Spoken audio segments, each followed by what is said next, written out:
Welcome to Samba Samba. Enjoy the video. In this video, I will explain how to connect your Coospo heart rate monitor. First, prepare your monitor by moistening the two electrode areas on the back of the chest strap. Then, attach the sensor to the strap, making sure the L indicator is on your left side. Finally, adjust the strap to fit snugly and comfortably just below your sternum. You should hear 2 beeps and see a green LED flash, confirming it is correctly worn and detecting a signal. Now, let's connect to your fitness app.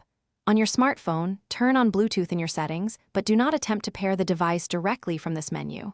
Instead, open your chosen fitness application, like Coospo Ride or Wahoo Fitness. Within the app, navigate to the device or sensor pairing section.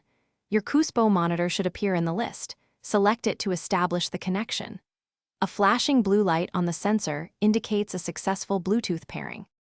To verify your connection, check that real-time heart rate data is now displayed within your fitness app. If you encounter any issues, first ensure the monitor is worn correctly and the electrodes are still moist against your skin. Also, remember to check the battery level. Coospo monitors use a CR2032 coin cell battery, which typically provides about 300 hours of usage before needing replacement. A fresh battery ensures reliable performance. To ensure your Coospo heart rate monitor lasts a long time, proper care is essential. After each workout, detach the sensor from the chest strap and dry it with a soft towel.